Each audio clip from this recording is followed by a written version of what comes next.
જય મહાદેવ, જય માં ભગવતી. મિત્રો, અધિક માસની કથા સાંભળીશું. અધિક માસ એટલે પુરુષોત્તમ માસ. પુરુષોત્તમ માસમાં ભગવાનનું ધ્યાન, દાન, ભક્તિ અને કથા વાર્તા સાંભળવાનો ખૂબ જ મહિમા છે. તો આ માસમાં આપણે દરરોજ ભગવાનની કથા સાંભળીએ. તો આજની કથા છે ડોશીમાનો ડેટકો.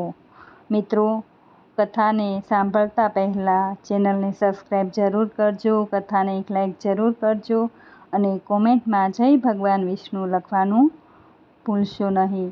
તો આવો મિત્રો સાંભળીએ ખૂબ જ સુંદર કથા ડોશીમાનો ડેટકો. એક ગામમાં એક ડોશી એના નાનકડા ઘરમાં એકલી રહેતી હતી. તે પરચુરણ કામ કરી પેટને ભાડું ભરતી હતી. આવી કરુણ હાલતમાં તે ધર્મ ધ્યાન ચૂકતી નહીં. જ્યારે અધિક માસ આવતો ત્યારે ગામના ભાવિક સ્ત્રી પુરુષો પુરુષોત્તમ વ્રત આદરતા, સ્નાન, ધ્યાન અને દાન કરતા. પરંતુ ડોશી એકલી એટલે વ્રત કરતી નહીં.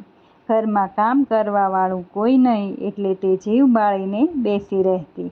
ડોશીને પણ સંતાન નહીં, તેથી રોજ દીકરા માટે વલોપાત કરતી. એકાદ દીકરો હોત તો ઘરમાં દીકરો ને વહુ બંને હોત અને તે નિરાતે ઘડપણમાં ધર્મ ધ્યાન કરી શકત.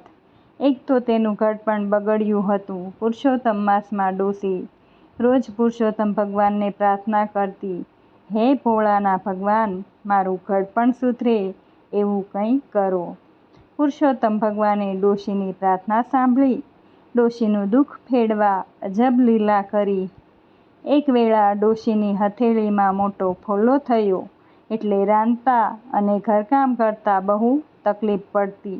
તો પણ દરરોજ સવારે તે નદીએ નાહવા જાય, ઘેર આવી પુરુષોત્તમ ભગવાનનું સ્મરણ કરે. હાથમાં પીડા બહુ થતી હતી, પરંતુ શ્રદ્ધાળુ ડોશી ભગવાનનું નામ સ્મરણ કર્યા કરતી. નામ સ્મરણનો મહિમા બહુ મોટો છે. ડોશીને એક વેળા હાથમાં બહુ પીડા થવા માંડી. મોટો થયેલો ફોલ્લો ફટક કરતો ફૂટી ગયો. પણ આ શું ચમત્કાર! ફોલ્લામાંથી એક નાનકડો ડેટકો નીકળ્યો. ડેટકો તો આમ તેમ કૂદાકૂદ કરી પાછો ડોશી પાસે આવે અને તેની સામે એકીટશે જોઈ રહે. ડોશીને આમ કંઈ ભગવાનની માયા લાગી, તેથી તેણે ડેટકાને હાથમાં લીધો તો ડેટકો ડાયો થઈ બેસી રહ્યો. ડોશીએ ડેટકાને ઘરમાં રાખ્યો અને તેનું સારું પેઠે જતન કરવા માંડ્યું. મોટો થતાં ડેટકો ડ્રાઉં ડ્રાઉં કરીને ઘર ગજવી મૂકતો હતો. ડોશીને તે ગમતું હતું. હવે તો ડોશીને જ્યાં જાય ત્યાં ડેટકો પાછળ પાછળ જતો. લોકોને આથી આશ્ચર્ય થયું કે ડોશીને આ શું સૂઝ્યું કે ડેટકો પાળ્યો. ડોશીનો ડેટકો ડોશી સાથે નદીએ નાહવા જાય, દેવદર્શને જાય, જ્યાં ડોશી જાય ત્યાં ડેટકો જાય. આ ડેટકાએ તો ડોશીને દીકરાની ખોટ પૂરી પાડી. જેમ મા પુત્રનું પાલન કરે તેમ ડોશી ડેટકાને ઉછેરતી હતી, રમાડતી હતી, જમાડતી હતી અને હાલરડાં ગાઈને સુવડાવતી હતી. ડોશી તો આખા ગામના ડેટકાવાળી ડોશી તરીકે પ્રખ્યાત થઈ. રસ્તામાં છોકરાઓ ડોશીને ડેટકાવાળી ડોશી કહી અને ચીડવે, કાંકરા મારે, પણ ડોશી જરાયે ગુસ્સે થતી નહીં.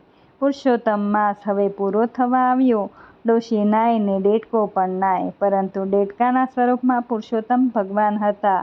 તે સ્નાન કરતી વેળાએ ડેટકાનું ખોળિયું ઉતારી જળમાં પોતાના દિવ્ય સ્વરૂપમાં સ્નાન કરતા હતા અને સ્નાન કર્યા પછી ડેટકાના સ્વરૂપે કાંઠે કૂદી પડતા હતા. આ વાતની ડોશીને ખબર નહોતી, કારણ કે ડોશી આંખ મીચીને પ્રભુનું નામ દઈને સ્નાન કરતી હતી. માત્ર આ ભેદ રાજાની કુંવરી જાણતી હતી. નદી નજીક જ રાજમહેલ હતો.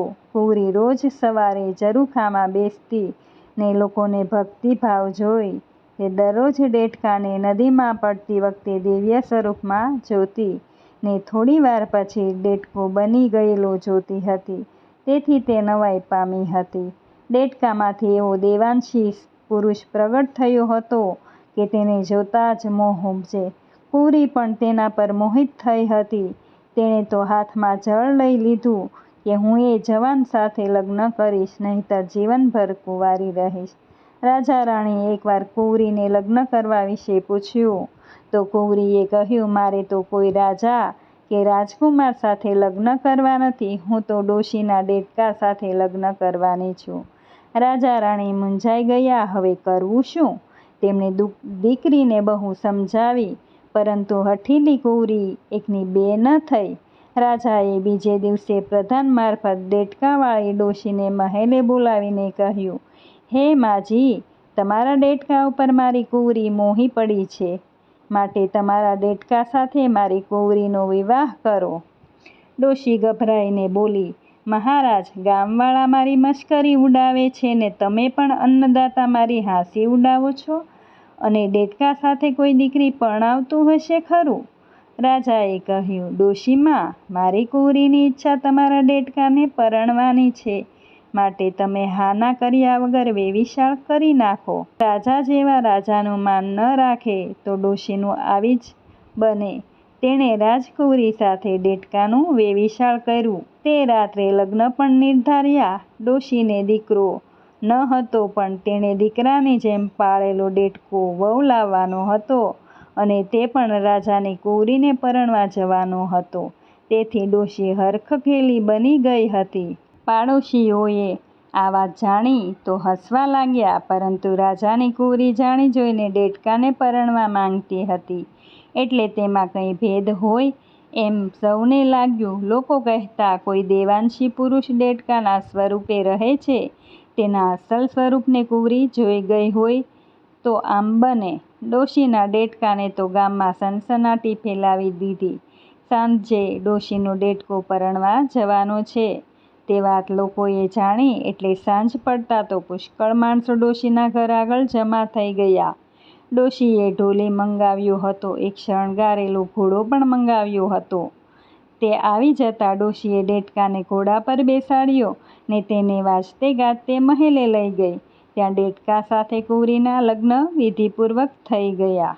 દેડકો અને કુંવરીને લઈ ડોશી ઘેર આવી. ડોશીને એક ખાટલો ઢાળી આપ્યો, તેના પર કુંવરી દેડકાને લઈ બેઠી. બીજા ખાટલા પર ડોશી સૂતી હતી. કુંવરીએ જોયું કે ડોશી ઘસઘસાટ ઊંઘમાં પડી ગઈ છે, એટલે દેડકાને પોતાની સામે રાખી કહેવા લાગી, હે પ્રાણનાથ પતિ, હે દેવાંશી પુરુષ, તમે દેડકાના સ્વરૂપમાં છો. તમારું સ્વરૂપ પલટીને હવે મૂળ રૂપમાં આવો. હું તમને પરણી છું. આપના અસલ સ્વરૂપની મને ખબર છે. હવે વધુ ન તલસાવો. ખરેખર પુરુષોત્તમ ભગવાન જ દેડકાના સ્વરૂપે ડોશીની ભીડ ભાંગવા પધાર્યા હતા, અને કુંવરી તે રહસ્ય જાણી ગઈ હતી. તેથી તેમણે મનુષ્યની ભાષામાં કહ્યું, હે કુંવરી, જ્યાં સુધી તારા પિતા હોમ હવન પુણ્યદાન નહીં કરે, ત્યાં સુધી મારું અસલ સ્વરૂપ કોઈને જોવા મળશે નહીં. આ સાંભળી કુંવરીએ કહ્યું, સવારના હું ડોશીને અને આપને લઈ મહેલે જઈશ અને રાજાને બધી વાત કહીશ. બીજે દિવસે સવારે કુંવરીએ ડોશીને કહ્યું, આપ આપના દીકરાને લઈ મારા મહેલે ચાલો, ત્યાં યજ્ઞ કરવાનો છે. ત્રણેય મહેલ ગયા. કુંવરીએ રાજાને બધી વાત કહી અને રાજાએ મોટો યજ્ઞ કરાવ્યો. યજ્ઞમાં છેલ્લી આહુતિ અપાઈ ત્યારે કુંવરી પગે લાગી, હે અગ્નિદેવ, હે પુરુષોત્તમ ભગવાન, દેડકાના સ્વરૂપમાં આપ હો તો તે રૂપ બદલી દેવાંશી સ્વરૂપે પ્રગટ થાવ. જો આપ આમાં કસૂર કરશો તો મારી હાંસી થશે. યજ્ઞ આગળ બેઠેલા બધા આશ્ચર્યથી દેડકા સામે જોઈ રહ્યા હતા.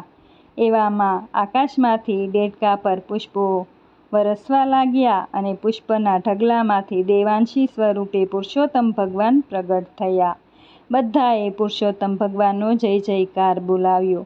ત્યાં તો અંતરિક્ષમાંથી દેવ વિમાન ઉતરી આવ્યું. પુરુષોત્તમ ભગવાને ડોશીને અને કુંવરીને કહ્યું, તમારે વૈકુંઠમાં વાસ કરવો હોય તો મારી સાથે ચાલો. ડોશી અને કુંવરી હરખભેર વિમાનમાં બેસી ગયા, અને સૌની અજાયબી વચ્ચે દેવ વિમાન અદૃશ્ય થઈ ગયું.